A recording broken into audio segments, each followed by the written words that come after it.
Hey there, happy Monday to you. How are you doing on this lovely day? I wish you much joy, and I hope that you have greeted this day with new enthusiasm and optimism for a good week. I am really feeling the effects of Mercury. Are you? I know not everybody is into this whole Mercury retrograde phenomenon, but I have heard from a lot of people in the last couple of days with all sorts of challenges. And I wonder about you. How are you feeling today on this lovely Monday? I am always excited to connect after a weekend because it generally means that I've had some rest, which generally means I'm fired up and ready to go and ready to share some of my insights or downloads. Generally it's a cup of verbal tea. So I'm curious to hear from you. How was your weekend? Are you doing anything special for this Holy Week, as it is known for the Christians out there? This is that week leading up to probably a long weekend for you, a little break. I personally am going to be doing some traveling with my little one, which is always good for us because, we're traveling girls. So what's up, Wenda, Sonia? Glad to have you here. And Kimberly, it's so good to connect with you as well. Ooh, and you're doing mystical writing in San Diego. I want to hear more about that. I'm going to be sharing some things today about mystical, magical things that I know you, of all people, Kimberly Braun, I know you have some insights to share. And I'd love to hear from you, especially in this particular conversation about renewing our faith and hope. This is particularly, I think, important for all my peeps out there, but in general, anyone who has been feeling the effects of, it's almost that springtime happiness that many people get, but they're also feeling a little bit of this drag, and we're in an in-between stage. Even if the calendar shows that we're, officially on the other side of winter, there's like a little bit of this sticky residue as we lead into spring. So how about you all? Is there anybody out there who has been struggling a little bit to maintain your faith on whatever those big dreams and goals and aspirations that you had maybe at the beginning of the year? For those of you tuning in for the very first time, I'm Dr. Andrea Pennington. I am a medical doctor and leader of the Real Self-Love movement, and I like to share my insights and inspiration and interviews with experts from around the world to help you tap into more love and light, and in particular, unconditional self-acceptance. Because I believe that when you truly know yourself and you love and accept yourself, then you can show up as your most audacious, bold, confident self to share yourself meaningfully with other people around the world who need you, the real, authentic you. And one of the things I like doing is being here live in this video format so that you can ask me questions, you can post comments, you can get the love and support that you need. This tribe tends to be very uplifting, spiritual even. We've got a whole lot of healers that seem to be connected with us. So sometimes if you're going through something, you can reach out and people here will be sending you love and positive energy from around the world. So if you know someone else who might be struggling right now with their mood or their energy or holding on to their faith or their vision for what they wanted to accomplish or manifest in life, will you please share this video with them so that they can tune in and tap in to the love and the positivity? I think that would be awesome for all of us. So here's what I have been experiencing. First and foremost, how can I put this? There have been some challenges, let's just say. And I think that many of us have gotten into a habit of feeling like, I don't know, when you step onto a spiritual path, that things are supposed to get better, which they do, and they are, and they will continue to. Or we feel like when we've finally broken free from some negative experience or negative relationship, or we've changed jobs, or in some way you've struck out, you've moved forward in a bold move to embrace or embody something that you think is truly, truly important to you. And sometimes when we do that, we have to overcome like a lot of pain, right? We have to overcome how can I say, the experience of the resistance that we feel from going from a comfortable space to an uncomfortable space. Whether you're leaving a job for the very first time or you're leaving a relationship, many of us find that we idealize what our future could be like. We think, okay, I know I'm going to break free. I'm going to get out of this job. I'm going to start my own thing. I'm going to be independent. I'm going to be free. I'm going to be creative. Or we think we're getting out of this relationship. I'm going to just be by myself and heal. Or I know I can find that really soul-aligned partner that's really going to match me. And it's great when you have that vision because it pulls you forward. But sometimes we go through this little sticky in-between where fear sets in because it's scary to leave the known, even if it's a painful known. Has anyone else had that experience? Let's see. So lovely to see you, Jacqueline. So in response to my question about how you've been feeling, you said Saturday, but it's kind of past, on a cusp of what you want to do next. What you were doing wasn't really lighting you up any longer. Okay. And so tuning into energy like mine helps. Thank you so much.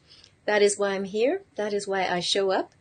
So yeah, I get it. I get it. Awesome. So tuning into things that light you up. Now, the question I have for you then is what happens when you're in the sticky part, right? So whether it's you saying that you've decided to let go of one thing, and hey, lovely Sarah Brandis, who's also striking out on a fabulous new path. So what happens when we make this commitment, when we say, all right, I'm done with this old paradigm? And then you get into a moment where you have maybe a little bit of doubt, a little bit of fear. You might hear other people talking about, oh, how could you? How could you leave this or that? Or don't you know that the market is doing this and that? How do you deal with that? And then if you did strike out on your own, and then you do find that, sure enough, you're encountering some circumstances that either you didn't account for or you thought you could handle it. Yes, leaping into the void. Well, what happens when you leap into that void and you're like, oh no, I still don't see solid ground. Or maybe you don't want solid ground if you're diving. I still don't see my parachute. Because it can take time for that parachute to actually show up, right? Or maybe you've pulled the ripcord, but your parachute is not like filling up and you're like, wait a minute, I'm supposed to be okay now. What's up, Zazie? Good to see you from Copenhagen. Awesome. So Trevor says you just discovered that there was an invisible wall that was blocking you and didn't even know that that wall existed until now. Wow. And breaking through it. Awesome. I love that. And Helen, lovely Helen Rebello. So good to hear and see you. Okay, I don't hear you, but I see you. You're experiencing a lot more ups and downs than usual? Yeah. Okay, so let's get into it. And Kimberly says that you find the starting point to be a quality of patience that lets us experience the kind of hope and faith that comes from being held at all times. And when there's a gap between the soul desire and its realization, moves us into the realization with greater stability and lets us be happy along the way. So that is juicy. I love that, Kimberly. So that's where we need to be, right? We need to be willing to get to that point of patience where we don't freak out. And in deep Kelvin Slim, she's talking to you exactly what's happening. I get it.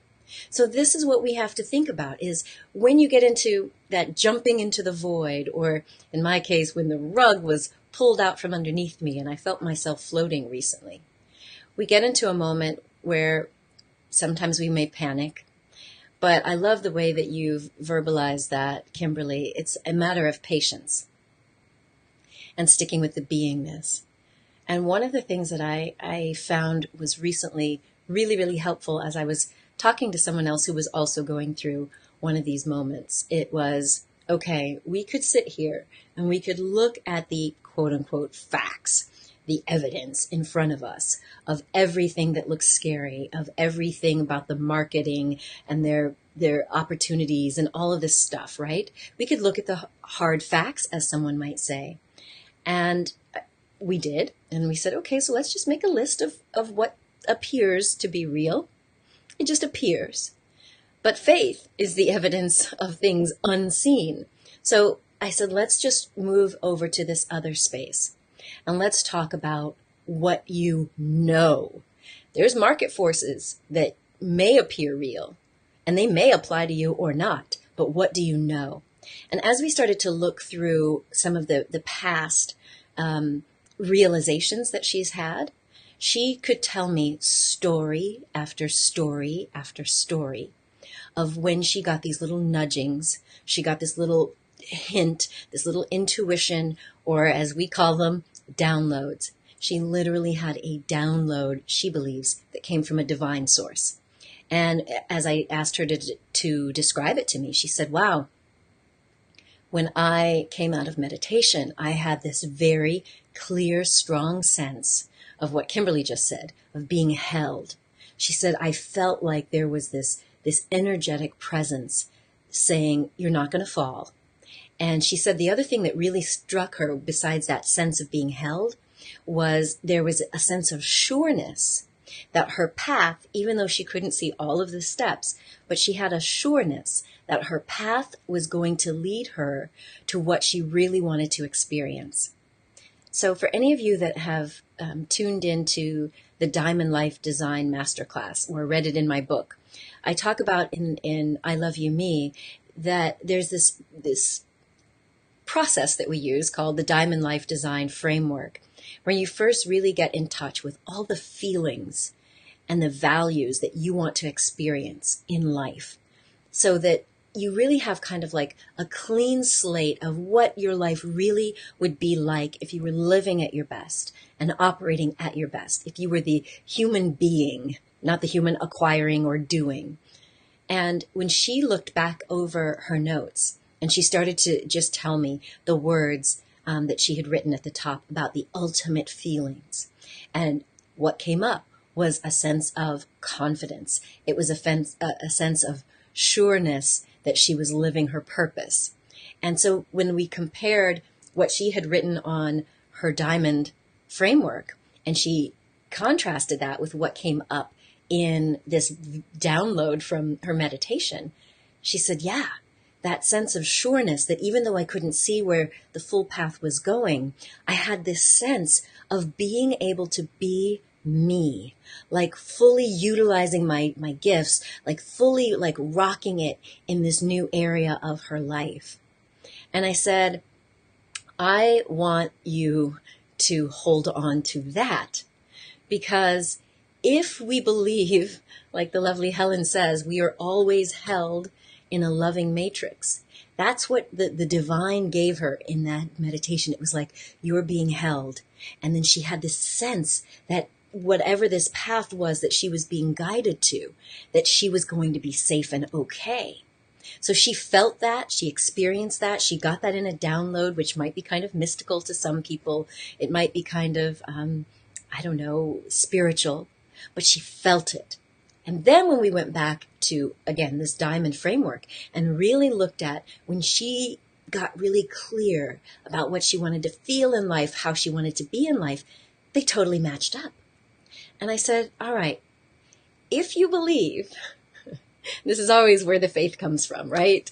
If you believe that you are a child of the divine, if there's any shred of evidence at any point in your life that you can say, yeah, at that moment, I know that I know that I know that God was with me, God was holding me, or there were angels looking out for me, or they got this intuition, this nudge, a voice of their grandmother in their head that told them to do something. I said, if you can point to anything like that, then you have to know that that is your truth. And I want you to hold on to that. Because yes, we could definitely say all this stuff going on out there, we can give all sorts of credence to it. But at the end of the day, what trumps all of this physical reality is the spiritual reality. Like the laws of the universe say that there's a higher order or a higher law than even what we see on planet Earth. And I'm talking about, the spiritual laws. So even things like gravity, do they apply to everyone? Well, it depends on what you believe. We've heard of people levitating, right? Oh, how lovely. Hello, Sister Dr. Jenna. You're on your way to Miami again. Lovely. I am so excited that we're driving with you. Thank you so much. And oh, my friend, the beautiful Bea Benkova. Oh, I know that you could say so much about this topic, Bea, in terms of standing in your faith and the vision and the values. Beautiful Bea has been doing so much good work in her home country of Slovakia to lead transformation. And she says, we choose the meaning we give to what's happening to us. And isn't that the truth? I mean, so even if you were to look at your life and see that it's quote unquote falling apart, or you don't see where that money's coming from, or you don't see a way out of a living situation, what is the meaning that you assign to that?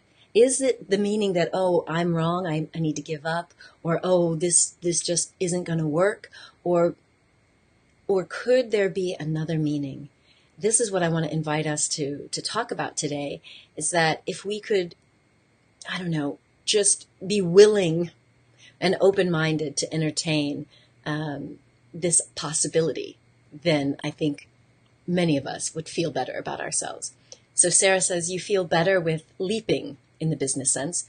You felt better once you realized that the parachute of employment was a bit of an illusion anyway.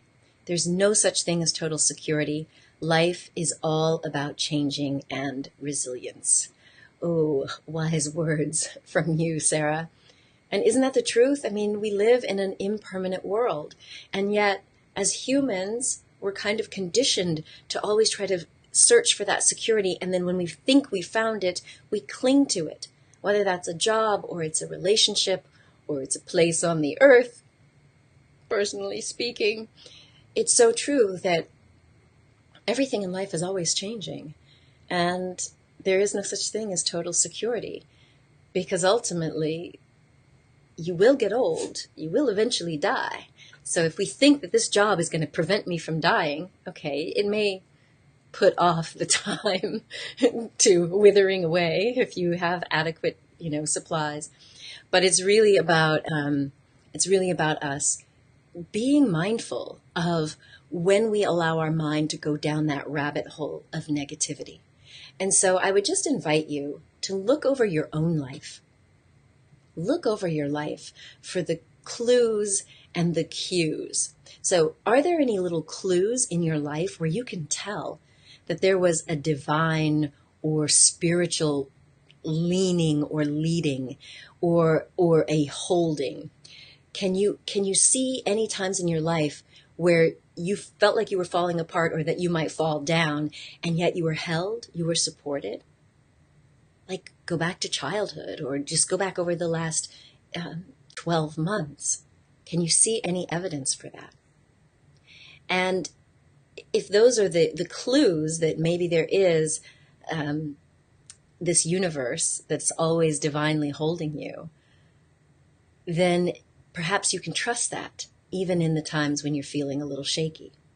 So those are the clues. But what about the cues? What are the cues that you may have listened to or overlooked? And by that, I'm saying, are you willing to again, look over your life, whether it could be the last 12 months or the last 12 years, and see, was there a little leaning? Was there a nudge? Was there a certain uncomfortable feeling in your body, or butterflies, or some gut instinct that pointed you in a certain direction that you just knew once you got there, you were like, whoa, that's kind of mystical or freaky, or wow, I really was saved by that, whatever.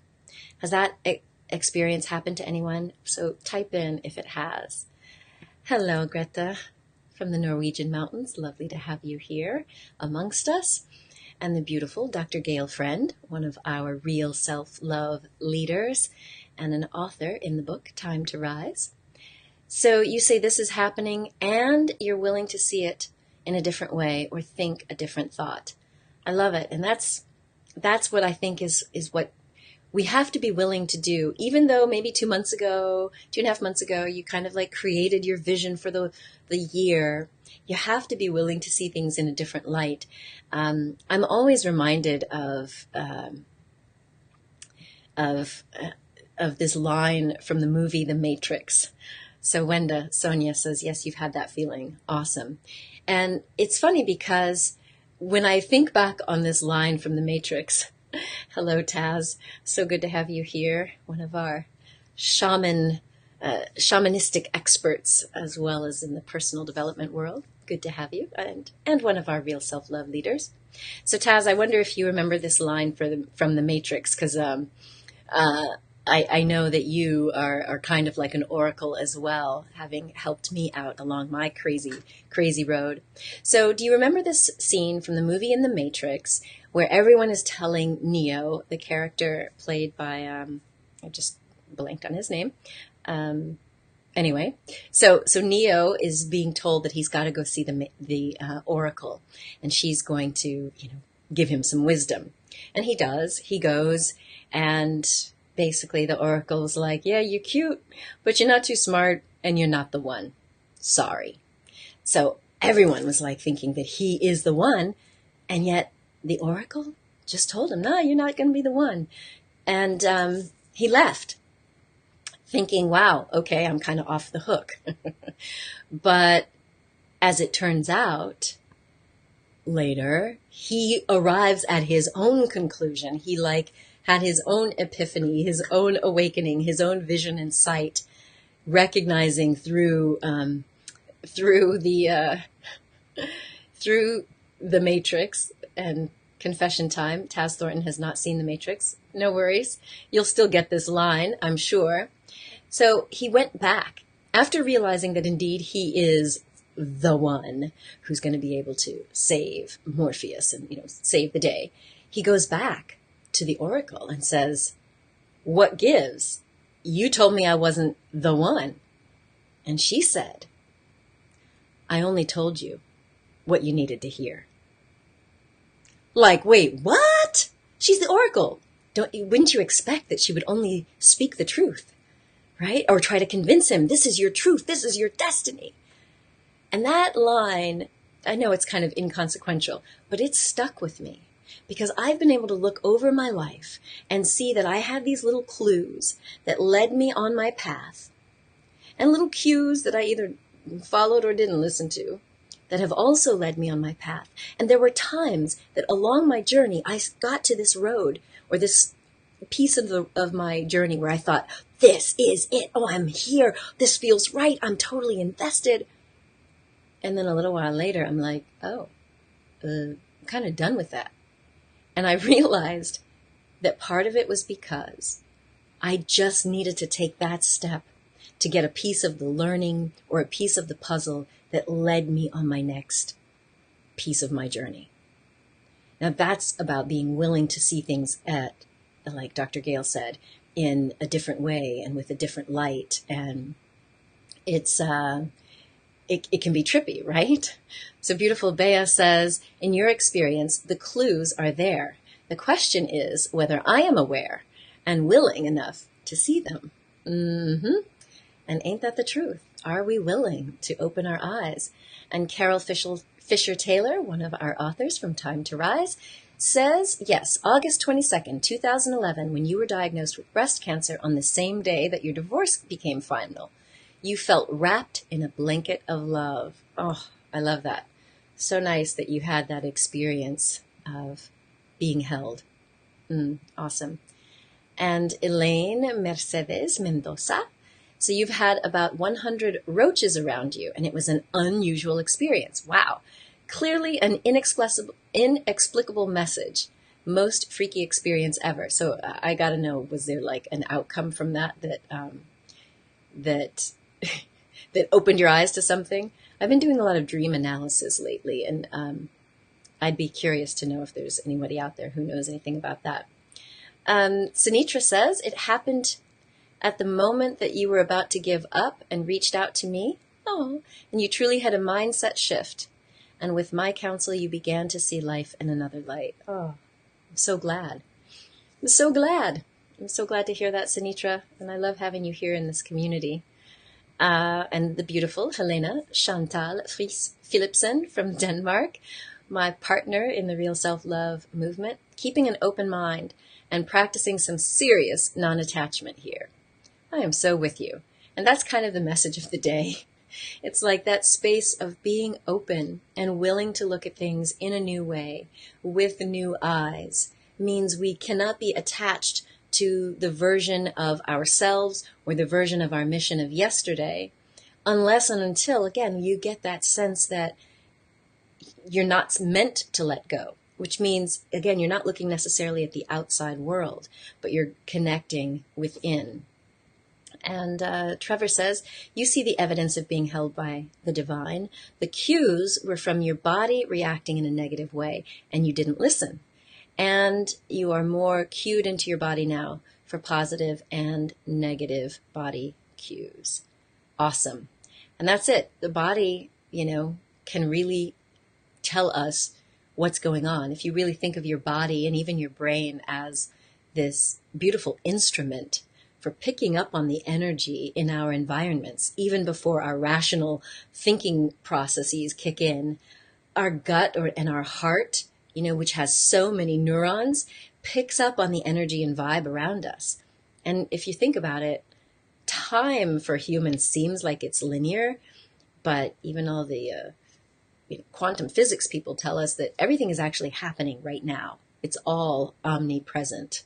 And if your spirit is really tuned in, which is, all present and all knowing, you can pick up these signals in your body. So I don't want to get too far off into la la land, but that's what we have the power to do. And Jacqueline says, so many things changed in your life in a short period of time.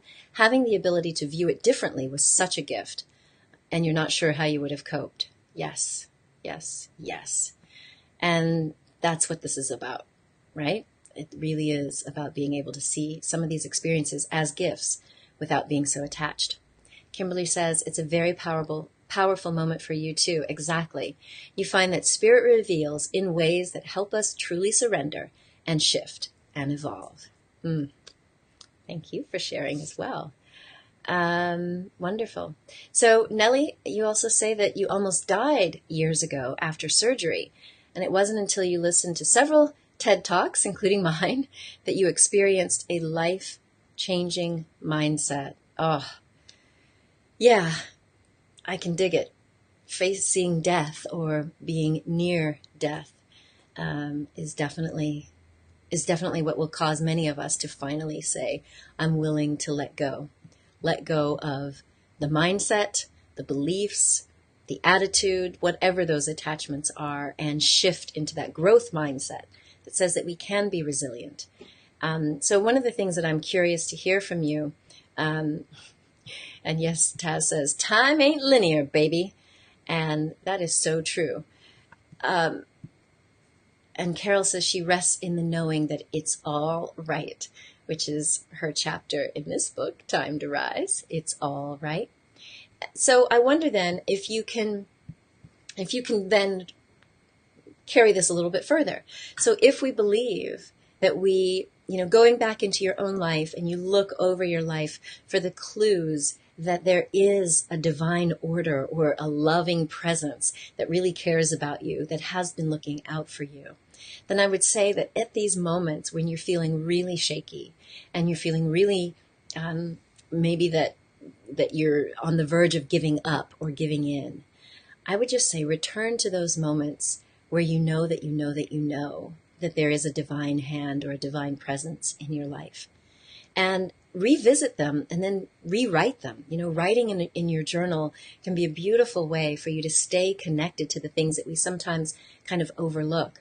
And having them front of mind and front of your heart can remind you that, okay, even though things are really, really scary, I want to call on whatever force it is that helped me through these past trials and tribulations. Because we want to be able to move forward intelligently, but maintaining our sense of optimism has got to go beyond our human side. Like just having optimism in the stock market or in Facebook algorithms to get your products out there, that may not get you so far because those are subject to whimsical changes. Whereas having your faith and your hope in this divine presence, especially if you have made this commitment to lining up your life with your heart and your soul, or what you believe is your higher self, your spiritual purpose, then it may be that these whimsical or nonsensical things that hit us in the outside world, there may be forces that want to knock you off your game, whether consciously or unconsciously. But if you really believe that you are being spiritually led, you can hold on to that faith. And for some people, it may be that you need to return to your spiritual practice, whether that's, using your rosary or your mala beads, chanting, praying, calling up a friend. That's what I have been really tapping into a lot lately on both sides of giving and receiving positive energy from other people to just remind me when my mind gets clouded or full of fear or doubt, that I can return to that positive, optimistic stance. Not like wishful, whimsical thinking, like, you're denying what is real, but just tapping back into the spiritual force that only wants the highest and the best good for you and for your life. So that's what I would invite you to consider. Thank you, Wenda. I'm glad that you find that this is good advice. And Elaine says that on September 11th, you were in the World Trade Center when the first plane hit, and you remember seeing the firemen telling me to exit the building, and you did. Wow. And you can't help but feel that you were divinely protected. Wow. That is some stuff. I had definitely a similar thing, and to Trevor's comment about the body. Like you, Elaine, I was in New York in September 2001. I was still working for Discovery Channel at that point, and I'm grateful that I had convinced our president at the time, who was John Ford, that I wanted to go to New York and pursue acting full time. Yeah. And I'd heard that, this was back when The Matrix 3 was just going into production. And I had heard that they wanted, a black woman in one of the roles. And anyway, I had felt this nudging all along that what I was doing in the media and working as a doctor was great, but it wasn't fully allowing all of me to work and shine. And I really, really wanted to get back into acting. And so I was working in New York and commuting. I would go back to DC. Our offices for Discovery Channel at the time were in Bethesda, Maryland. So I would go back to DC and then back up to New York and do my auditions and go-sees and all of that. And the crazy thing was, I'll never forget it. It was Monday, September 10th, 2001. And I was at a friend's apartment in Brooklyn, and I started feeling so sick. And I don't know about y'all, but sometimes when you're a certain kind of sick, you don't want to be at a friend's house. You want to be in the comfort of your own home. So even though I was this very rational girl, I packed up my dog. I had this beautiful Chow Chow, and we drove that night, Monday, September 10th, from New York back down to DC. And on September 11th at 8 something in the morning, my phone started blowing up. And first it was my colleagues at Discovery Channel asking me, "Are you in New York? Are you safe?" And I'm like, what's going on? And they had told me that the World Trade Center had been hit. And then my mom calls and she's like, "Where are you? Are you in New York? Or are you in DC?" And at that time I was outside and I could hear, because I was very near Walter Reed and stuff, I could hear all these helicopters flying overhead. And I'm like, "I'm fine. I'm not in New York. I'm back in DC." And she said, "The Pentagon's just been hit." And I'm like, kind of like, I wasn't a news junkie. My mom was already on it. She was like, "I think it's Osama bin Laden behind this." I'm like, "Osama who?" But it was crazy because I was able to look back. And I later ended up meeting a nun who had a similar experience. She was supposed to be on one of those planes, and she had some insight that told her to get off the plane. I heard of other people who had these insights. And I know that my body, I don't get sick like that, just randomly. I know that my body was picking up the signals that I've later learned. Many of these sites around the world that can pick up electrical disturbances, they were going off the chart even before, September 10th. And so it's like when we really tune in, sometimes our body, sometimes the divine, sometimes some other force can push us or warn us to take steps so that we will be safe and we will be protected. And yeah, that's definitely what it was, Trevor. I definitely felt like, I didn't know it at the time, but looking back and again, talking to more people, it was like, "Ooh, wow, you mean my body was telling me to get me out of there?" And so for many of you that know, one of the things that I do professionally is working as the managing director for Make Your Mark Global, which is a publishing and media agency. We do personal branding and speaker training and helping people with their TED Talks. And we have several books that are coming out. One of them is Time to Rise. You've heard me talking about that, which is a group book where each author gets to share a true personal story from their life. And we are looking for some new authors to contribute to another book. Well, there are about 3 books that we're doing, group books this year. But the next one is about miracles and magic and manifesting. So if you have had a story and you think that it could really inspire people to remember that there is this web of connection between us, and we do have this dynamic divine communion that can lead us in our lives and can provide all these little synchronicities and coincidences. Are they just coincidences? Or are they, as my former mentor and friend Deepak Chopra says, synchro destiny? Could it actually be that you're really tapping into this Tao or the oneness or whatever you want to call it, a divine matrix? So if you're interested, just send me a private message. I can give you some more information about this author-funded book program, because we'd love, love, love to share more of these miracle stories, whether it's from healing or manifesting money or manifesting the love of your life.